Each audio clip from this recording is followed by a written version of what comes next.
Ma'am, you're Crystal Julian. And so Ms. Julian was previously in court and entered a plea of guilty to burglary of a building, which is a state jail felony that was enhanced. And the agreement was for a 10-year term in prison, probated for 10 years with restitution to be determined. There were some issues. Looks like I reset. It was positive last time. Right. And so I raised the bond, reset it for a couple of weeks, got a substance abuse assessment done in the meantime. Did everybody get a copy of that substance abuse assessment? Did you? Okay. Did you not? I didn't, but I defer to the court on that. Okay. Yeah. I'm saying you didn't. I just It's sometimes they slip through. Sorry. That's okay. So y'all have all been able to review the pre-sentence report, correct? Yes. Is there any reason not to go forward with sentencing at this time? No, defense change. Judge, obviously the state is aware of the court's concern about her criminal history, just so that you know, the co-defendant was sentenced to significant prison time in this case. I believe he was actually the one more culpable based on the facts. I've also reached out to the managers of the storage facilities in an attempt to gather a restitution amount. Obviously her offer was made with the enhancement in an attempt to reclaim or regain that restitution. They were unable to provide me with that. I also reached out to the detective with respect to their attempts to contact all the individual owners, and I didn't receive a word back from that. It's my thought that probably they recouped those losses off of their personal property insurance. Okay. Okay.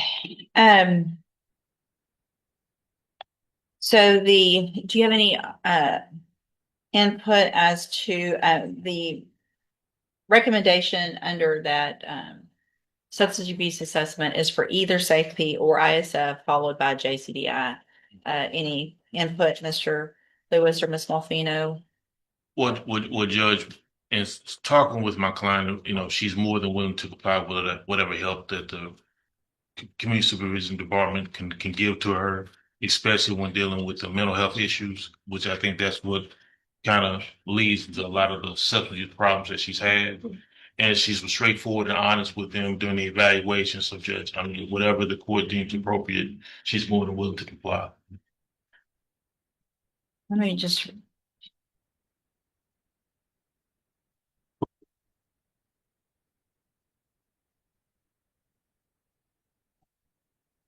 I guess I'm trying to decide if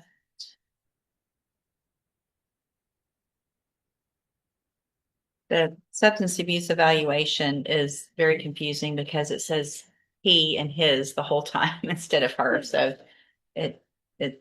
that we're talking about the correct person, I believe. It's just, Right. yeah.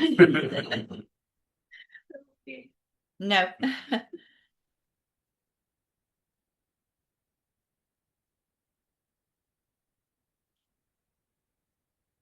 I don't know that what I'm looking for is to see if it states in here if special needs SafeP would be appropriate. I don't know based on the diagnosis of depression and anxiety if that is enough for that. With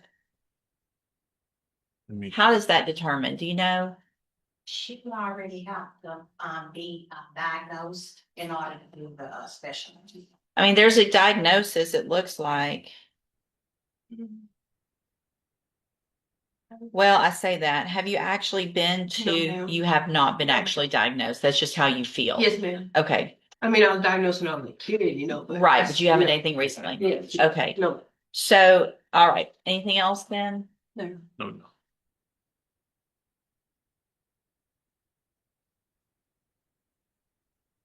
Okay. All right, Miss Julian, what I'm going to do, at this time, I'm going to find that you previously entered your plea of guilty and true freely and voluntarily. Yes, ma'am. Find sufficient evidence to find you guilty, and at this time, find you guilty of burglary of a building. Yes, ma'am. And find those prior convictions true. Yes, ma'am. Sentence you in accordance with your agreement to a term of 10 years in prison, but that's going to be probated. You'll be on probation for 10 years. Because there was no restitution amount that was turned in, I am going to order that you pay a fine of $500 Yes, ma'am. and that you follow all of the rules and conditions of probation. Yes, ma'am. One of those is going to be that you enter and successfully complete the substance abuse track of the ISF program. Yes, ma'am. And then when you're released from there, you will go through the outpatient JCDI program as your aftercare. I'm also going to ask probation when you are released to do a mental health evaluation. And if there's anything that you need, if you need to be on a specialized caseload at that point, they will put you on that to help you with any other issues that you're having. And so if you do everything that you're supposed to when you're on this probation, this is a great opportunity because for all practical purposes, your case here in court is over. Right. The other side of that, though, is if you violate any condition of probation Yes, ma'am. and you test positive, you don't show up Right. for whatever it is, then you No will be exception. back in here and you'll be looking at that 10-year sentence that you've already agreed to. Yes, ma'am. All right. I'm going to hand you the trial court certification that shows this was an agreement that I followed. And so you waived your right to appeal. Yes, ma'am. I'm also handing you a written admonishment regarding your ineligibility to possess a firearm or ammunition. Oh, I don't think they did it. Because of the judgment entered against you, you're ineligible under Texas law to possess a firearm or ammunition. I've got to read this to you. Okay. Possession of a firearm or ammunition could lead to charges against you. If you have questions about the laws that make you ineligible to possess a firearm or ammunition or about how long that lasts, you can talk with Mr. Lewis. And I will sign a dismissal as soon as it comes through as part of that agreement and cause number 25, DCCR 1394. Yes, ma'am. All right. Good luck to you, ma'am. You can go back with the bailiff.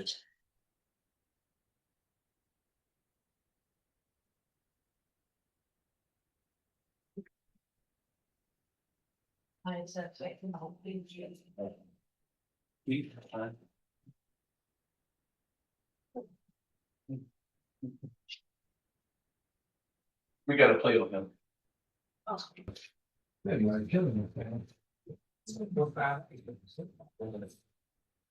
Let's see, Ms. Malfino on Donald Cogdale. All right, sir. Again, you're Donald Cogdale. Yes, ma'am. Can you hear me okay like this? Yes. And will your client waive the formal reading of the indictment? He will. Mr. Cogdale, I have to go through that indictment again, even though I already did. In cause number 26, DCCR 0005, you are charged with the state jail felony offense of evading arrest or detention with previous convictions from June 25th of 2025. The indictment alleges you were previously convicted of evading arrest or detention January 12th of 2015. It further alleges that you were convicted of burglary of a habitation, first-degree felony, December 22nd of 1993. After that was final, you were convicted of burglary of a habitation, a first-degree felony, November 7th of 1994. That's enough for a second, if that's okay. Yes, Judge. How do you plead to that charge? How Guil- you plead? Guilty? Guilty. And are those prior convictions true? Yes. Are you pleading guilty and true freely and voluntarily? Yes. And did you plead guilty because you actually did what they've charged you with? Yes. I have here on the tablet some documents that have your signature on them that the state's marked as exhibit number 1. Before you signed these, did you go over them with Mr. Parker? Stuff you signed, I explained to you. Yes. Do you understand those documents that you signed with Mr. Parker? Yes. And do you understand if I follow the agreement that you made with the district attorney that you will be waiving or giving up any right to appeal? So as long as, and the agreement is for a cap of 8 years in prison, which means you're leaving your punishment up to me. And as long as I give you 8 years or less, you cannot change your mind and appeal later. Do you understand? Yes, ma'am. Do you also understand if you're not a U.S. citizen that a plea of guilty or no contest may result in your deportation, exclusion from admission to the country, or denial of naturalization under federal law? Yes, ma'am. All right. I have to ask everyone that. State tenders number 1. Objection. It's admitted. Is there any evidence that Mr. Cogdale is not competent? No, Your Honor. All right, sir, I'm going to find that you entered your plea of guilty and true freely and voluntarily. Find that you're mentally competent and you understand the nature and the consequences of your plea. Find sufficient evidence to find you guilty, but I'm going to reset your case so the probation department can do a pre-sentence report. That'll give me more information about you, your case, and then we will come back later for sentencing. Anything that you think is important for me to know, get that information to Mr. Parker and he will present it to me on your behalf when we come back. All right? I'll see you back at sentencing. You can go back with the bailiff. Thank you. It was a TRN and now there's a new thing that's popping up about fees and yes, I love that. Good morning. Are you Brienne Williams? Yes, ma'am. Good morning. And this is 18-30512. Miss Williams has a motion to revoke her probation. What is the announcement? Your Honor, the district attorney's office is showing she has a case received. It's a 2024 offense date, but it's been received. And it appears she had a previous hearing back in 2024, which I think that offense may have been addressed, but it's just now getting to the DA's office to possibly be indicted. Okay. Based on the dates, I would agree with Ms. Holmes that the 11/19/24 admin hearing addressed that. Okay. But there have been delays with the lab, so I'm not surprised that it's just coming around, but it is received and the state would like to have an opportunity to review that once indicted. All right. So we'll just do one normal reset. That way, obviously, if there's another case, you can get it all taken care of at the same time. Ms. Holmes will get all of that information from Ms. French and she'll be out there to visit with you, go over what your options are. And then we'll see where we are at that next court date. Okay. All right. Okay. Go back to the bailiff. Thank you. Good morning. Are you Dan Witet? Yes, ma'am. And will your client waive the formal reading of the indictment? Yes, Your Honor. Or it's a. I'm sorry, the motion. Yeah. Yes, hold on. Let me get that pulled up.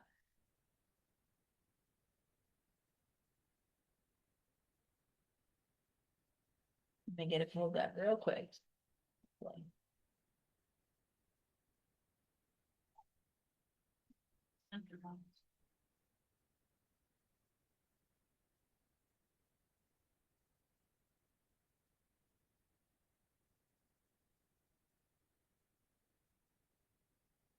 Okay, Mr. Whitson, in cause number 24, DCCR 0198, I have a motion to revoke your unadjudicated probation. Shows that you were placed on probation July 1st of 2024 for the third-degree felony offense of injury to a child, elderly, or disabled individual, and that was a 3-year deferred probation that's been extended for 2 years. Is that correct?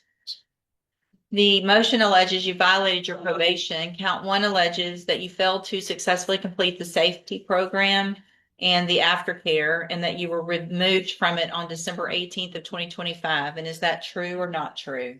It's true. Count 2 alleges that you failed to provide verification of performing the community service hours as required. Is that true or not true? True. And then count 3 alleges that you're behind in your court assessed fees. Is that true or not true? True. Did you enter your pleas of true to counts 1, 2, and 3 freely and voluntarily? Yes, ma'am.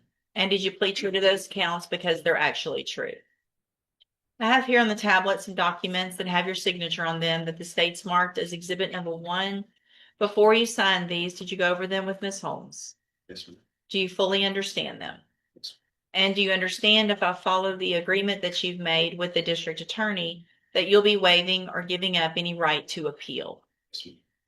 State tenders number 1. No objection. It's admitted. Is there any evidence that Mr. Whitted is not competent? No, Your Honor. All right, sir, I'm going to find that you entered your pleas of true to counts 1, 2, and 3 freely and voluntarily. Find that you're mentally competent and understand the nature and the consequences of those pleas. Find sufficient evidence to find you guilty, and at this time, find you guilty of the third-degree felony offense of injury to a child, elderly, or disabled individual. Sentence you in accordance with your agreement to a term of 3 years in the institutional division of the Texas Department of Corrections. You will receive credit on that sentence for any time that you've been in custody that the law gives you the right to receive. I've handed you the trial court certification that shows that this was an agreement that I followed, and so you've waived your right to appeal. I also handed you a written admonishment regarding your ineligibility to possess a firearm or ammunition. Because of the judgment entered against you, you're ineligible under Texas law to possess a firearm or ammunition. Possession of a firearm or ammunition could lead to charges against you. If you have questions about the laws that make you ineligible to possess a firearm or ammunition, or about how long that lasts, you can talk with Ms. Holmes. All right, good luck to you, sir. You can go back with the bailiff. Yes, ma'am. So, Mr. Lamel, I just wanted to visit with you and so we can hopefully get your case moving forward. I know Mr. Adams has had some issues and has been unable to come to court. He filed a motion to withdraw as your attorney. Do you have any objection to that? I don't know what you're talking about. He wants to withdraw and not be your attorney. Yeah. Are you okay with that? Yes, ma'am. Okay. They wasn't coming. Right. And so here's what we can do. I can, because you're in custody, I can appoint an attorney today who can start working on your case. Do you want me to do that? Or do you think that you or your family have money to try to hire someone else? No, ma'am. You can give me a. Okay. I will appoint someone today. I will let that attorney know that you've been coming and we've been having some issues and you're just sitting and waiting. And so hopefully they'll get up to speed real quick and we can see what we can get done with your case. Okay. Thank you so much. No problem, sir. You can go back with the bailiff. So if you want to print out that order, I'll sign it. On the case, I did check with North County. They said the case has not been filed. They said it's in review. Okay. All right, sir. Are you Mark Phillips? Yes, ma'am. Mr. Phillips, best you can, raise your right hand, please. Do you swear or affirm the testimony you're going to give in this hearing will be the truth, the whole truth, and nothing but the truth? Yes. Thank you, sir. And will your client waive the formal reading of the motion? Yes, Your Honor. Mr. Phillips, in clause number 21-36585, I have a motion to revoke your community supervision. Shows that you were placed on probation September 13th of 2021 for the third-degree felony offense of unlawful possession of a firearm by felon. And that was a 10-year term in prison that was probated for 5 years. Is that correct? It alleges that you violated your probation. Count 1 alleges that you committed the new offense of assault family violence in Orange County on October 3rd of 2025. And is that true or not true? Count 2 alleges that you provided a urine sample August 13th, September 10th, and October 13th of 2025 that tested positive for marijuana. Is that true or not true? True. Count 3 alleges that you admitted to your Orange County probation officer that you used marijuana on or about August 27th of 2025. Is that true or not true? True. Count 4 alleges that you provided a urine sample November 6th of 2025 that tested positive for marijuana. And is that true or not true? True. Count 5 alleges that you admitted to the use of alcohol on August 27th of 2025 to your probation officer. Is that true or not true? True. And then count 6 alleges that you failed to prove the attendance of AANA meetings as directed by the substance abuse evaluation. Is that true or not true? So did you enter your pleas of true to counts 2, 3, 4, 5, and 6 freely and voluntarily? And because those counts are actually true. All right, then I'm going to find that you entered your pleas of true to counts 2 through 6 freely and voluntarily, find sufficient evidence to revoke your probation. However, I'm going to reset your case for sentencing, get the probation department to do an updated report that'll give me more information about what's been going on. Maybe get some more information about that count 1, the assault case, if the state intends to bring any evidence with regard to that. Well, I would think an 11 o'clock hearing would be enough. Should be true. Okay, so we'll set it at 11 o'clock for a hearing on sentencing. All right, go back with the bailiff. Again. Oh, sir, this is Mr. Coleman's Kaylin Thornton. Good morning, sir. Are you Kaylin Thornton? And will your client waive the formal reading of the indictment? Yes, Your Honor. The state's elected to proceed on the lesser included. Instead of the aggravated promotion of prostitution, the state's proceeding on a promotion of prostitution under 4303 of the penal code. 43. 03 of the penal code. It makes it a third degree as opposed to the first degree that the aggravated promotion of prostitution is. Thank you. And will he waive the formal reading of the indictment as? Yes, Your Honor. All right, so Mr. Thornton, in cause number 26 DCCR 0220, the state's elected to proceed on the lesser included offense of a third degree felony promotion of prostitution from November 15th of 2025. And how do you plead to that charge? Yes. Are you pleading guilty freely and voluntarily? Yes. And because you did what they've charged you with? Yes. I have here on the tablet some documents that have your signature on them that the state's marked as exhibit number 1. Before you signed these, did you go over them with Ms. Holmes? Yes, ma'am. Do you fully understand them?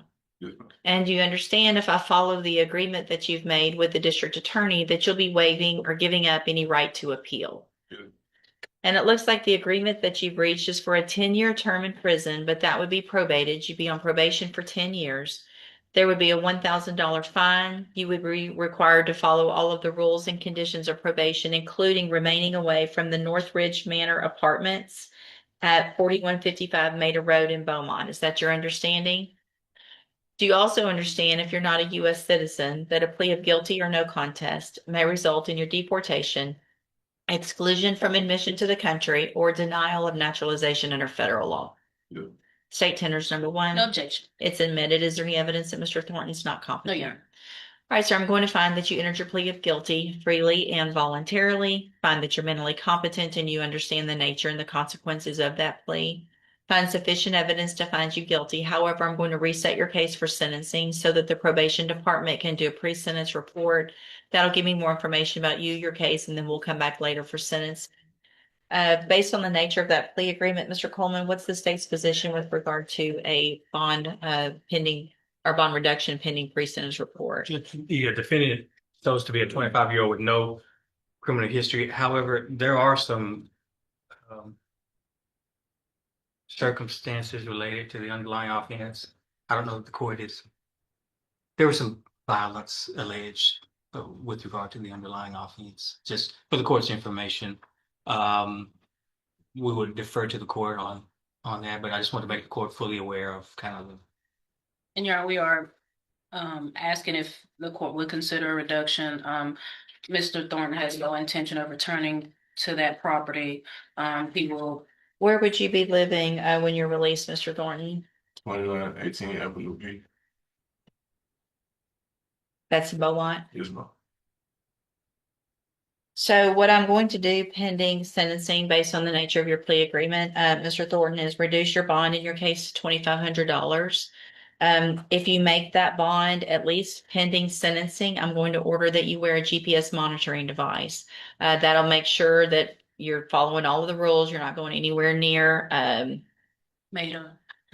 the apartments, is it Northridge Manor? Yes, ma'am. So don't go anywhere near those. And if you do everything you're supposed to between now and sentencing, then I'm not necessarily saying you'll have to wear that while you're on probation or for very long. But if you make that bond while the case is pending, I want to make sure that you're following all of those rules.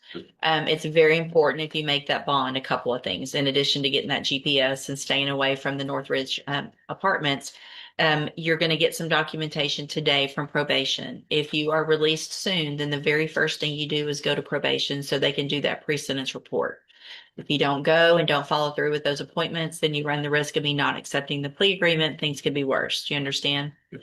Also, if you are arrested for anything between now and when you come back for sentencing, you run the risk of me not accepting the plea agreement. Okay? Yes. All right. You can go back with the bailiff. It might be Andrew. Okay. Andrew. Good morning. Are you Sheniqua Diane Washington? Yes, ma'am. And Ms. Holmes, will your client waive the formal reading of the motion? Yes, Your Honor. Ms. Washington, in cause number 24 DCCR 2370, I have a motion to revoke your unadjudicated probation. Shows that you were placed on probation August 26th of 2025 for the offense of theft of property with previous convictions. And that was a deferred probation for 3 years. Is that correct? It alleges that you violated your probation. Count 1 alleges that you committed the offense of failure to identify with intent to give false information on October 4th of 2025. Is that true or not true? Yes, ma'am. True or not true? Yes, true. Thank you. Count 2 alleges that you failed to report as directed to the probation department in October of 2025. Is that true or not true? True. Count 3 alleges that you failed to provide verification of performing the community service hours as required. Is that true or not true? I'm sorry? True. Count 4 alleges that you were at a location other than your residence at approximately 1:23 a.m. October 4th of 2025. Is that true or not true? True. Count 5 alleges that you failed to provide verification of completing the theft prevention class. Is that true or not true? True. Count 6 alleges that you are behind in your court assessed fees. And is that true or not true? True. Right. Did you enter your pleas of true to counts 1 through 6 freely and voluntarily? Yes, ma'am. And did you plead true to those counts because they're all actually true? Yes, ma'am. I have here on the tablet some documents that have your signature on them that the state has marked as exhibit number 1. Before you signed these, did you go over them with Ms. Holmes? Yes, ma'am. Do you fully understand them? Yes, ma'am. And do you understand if I follow the agreement that you've reached with the district attorney that you'll be waiving or giving up any right to appeal? So it looks like the agreement is for me to continue you on probation. There would be a 90-day jail sanction with credit for any time that you've been in custody on the motion, and that I would extend it for 7 months. 7 months is a bit of a random time frame. What's the reason for 7 months? Usually it's We worked out 7 months because that's about the amount of time she has missed. Okay. Because of inaction or, Cause she was just placed on probation in August. all right. so it brings her back to her original sentence. I think what I would rather do is you go ahead and do the full year. I appreciate Ms. French being generous with that, but I think if you didn't show up, you don't necessarily just get to back where you were. I think there needs to be a little further sanction than time served and getting back where you were. So I understand that's the agreement, but I can extend. It's up to me to do that, regardless of any agreement. So that is what my intention will be. I'm going to make a notation that, Could be 1 year. Yeah. Mhm. extended a year. State tenders number 1. No objection. It's admitted any evidence that Ms. Washington's not competent. No, Your Honor. All right, Ms. Washington, you're getting a great opportunity today. I'm going to find that you entered your pleas of true to counts 1 through 6 freely and voluntarily. Find those counts true. Find sufficient evidence to find you guilty and revoke your probation. But I'm going to follow the agreement with the exception of what I said as far as how long I'm going to extend your probation. I'm going to continue you on probation. I'm extending your probation by 1 year. I'm ordering that you serve 90 days in jail as a sanction. You will only receive credit since you've been in custody on the motion to revoke your probation. I don't know how much you have, but you'll receive credit for that. And then it sounds like you'll go from here, maybe down to misdemeanor court to take care of that other case. Yes, ma'am. You did not get off to a good start. I want you to understand that this is your second chance here and that you will not get a third. So if you violate probation again in any way, you're going to be back in here and you'll be looking at being revoked and going to prison. Do you understand? Yes. All right. I'm handing you the trial court certification that shows this was an agreement that I followed. So you have waived your right to appeal. All right. Good luck to you, ma'am. You can go back with the bailiff. Thank you, Ms. Fitch. Yes, I'm gonna check with Mr. So we're just waiting on. Good morning. You're Raymond Sweet. Yes, ma'am. And this is 25 DCCR 1531. Mr. Sweet is charged with burglary of a habitation with intent to commit another felony. And what is the announcement? Judge, Mr. Sweet was tendered an offer of 25 years today, for today only. Mr. Sweet is habitual, so the 25 years would be minimum if he were found guilty of this crime, and 2 of the priors were proven up, but Mr. Sweet insists on a trial. Okay, so y'all didn't sign a new rejection. No. No, that's okay. I'll just make a notation on this one. So, Mr. Sweet, you and I have gone through with counsel before what the possible consequences are if you go to trial.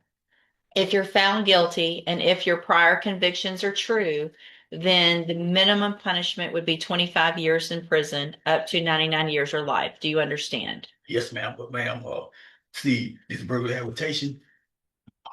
So here's the thing, the burglary of a if you're not guilty, if you think you're not guilty of it, that's what a jury's for. All right. I don't need to hear any of the facts. I don't want you to say anything on the record that could potentially hurt you later. So I just want to make sure you understand what your consequences are or could be if you go to trial. If a jury finds you guilty, and if they find that those prior convictions are true, your minimum punishment is 25 years up to 99 years or life. Do you understand? Yes, ma'am. And the state has made an offer today, if you wanted to plead guilty for a 25-year term in prison. Again, you have every right to reject that and go to trial. And is that what you want to do? Yes, ma'am. And is there any reason to believe that any offer would change or? It's only going up, Judge. Okay, so there's nothing you're waiting on. All the evidence has been turned Statute will over. go next week. All right, so Mr. Sweet, I will get your case set for trial at the first possible trial day.